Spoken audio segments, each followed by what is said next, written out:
गुंडागर्दी बंगाल में खत्म।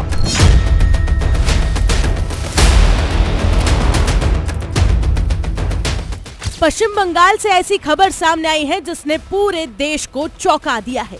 बंगाल के कट्टरपंथी और गुंडे आज रो रहे हैं क्योंकि पहली बार उनके चेहरे पर डर साफ दिखाई दे रहा है। सिर्फ 30 दिनों में बंगाल में वो हो रहा है जो पिछले 50 सालों में कभी भी नहीं हो पाया। ये देखिए, गंजी और हाफ पैंट में पुलिस के बीच चल रहा ये आदमी, ये शख्स कोई छोटा मोटा बदमाश नहीं है। इसका नाम है शमीम अहमद। इलाके में बड़े भाई के नाम से ये मशहूर है और इसके ऊपर आरोप क्या है आप उसे भी जान लीजिए। दंगे भड़काने का, बमबाजी कराने का, राजनीतिक विरोधियों पर हमला करवाने का और इतना ही नहीं, बीजेपी समर्थकों पर गोली चलवाने तक के आरोप इस पर है। स्थानीय लोगों का ये कहना है कि टीएमसी राज्य में ऐसे लोगों का इतना खौफ था कि इलाके में इनके खिलाफ बोलने की हिम्मत तक नहीं होती थी। लेकिन अब पश्चिम बंगाल में तस्वीर बदल चुकी है। जो आदमी कल तक इलाके में भाई बनकर घूमता था, आज वही पुलिस के आगे सिर झुकाकर चल रहा है। और सिर्फ शमीम ही नहीं, यह है आकाश सिंह, हावड़ा का कुख्यात चेहरा। आरोप रंगदारी, गैंग ऑपरेशन, पुलिस पर फायरिंग और कई आपराधिक मामलों में शामिल होने के आरोप हैं इस पर। कल तक लोग इससे आंखें मिलाने से भी डरते थे। आज पुलिस इसे सड़क पर घुमाकर यह मैसेज दे रही है कि अब पश्चिम बंगाल में डर सिर्फ कानून का चलेगा। सबसे बड़ा बदलाव क्या है आप जानते हैं?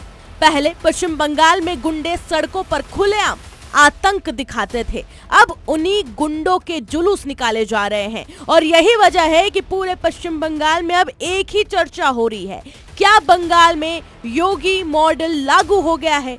पार्क, सर्कस इलाके में पत्थरबाजी करने वालों पर भी इसी तरह की कार्रवाई हुई।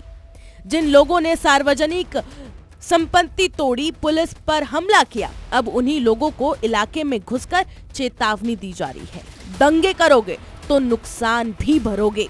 यानी अब सिर्फ गिरफ्तारी नहीं, सीधी आर्थिक चोट। लेकिन जैसे ही ये कार्रवाई शुरू हुई, वैसे ही कुछ लोग अचानक मानवाधिकार की बात करने लगे।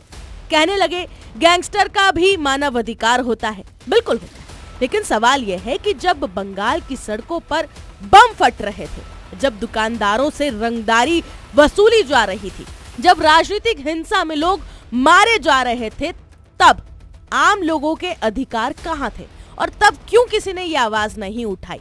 सच तो ये है कि पिछले कई दशकों में पश्चिम बंगाल में अपराधियों के मन से कानून का डर खत्म हो चुका था। और जिस राज्य में अपराधी बेखौफ हो जाए, वहां सबसे पहले आम आदमी की आजादी खत्म होती है। लेकिन अब पहली बार पश्चिम बंगाल में तस्वीर उल्टी दिखाई दे रही है। जो लोग कल तक पूरे इलाके को डरा कर रखते थे, आज वही कैमरों से चेहरा छुपाते हुए घूम रहे हैं। अब सवाल सिर्फ कार्रवाई का नहीं है, सवाल यह है कि क्या सच में पश्चिम बंगाल अब बदल रहा है? क्या 50 साल बाद बंगाल में कानून का डर लौट रहा है? अब फैसला बंगाल की जनता को करना है कि उन्हें डर वाला पुराना बंगाल चाहिए या फिर कानून वाला नया पश्चिम बंगाल।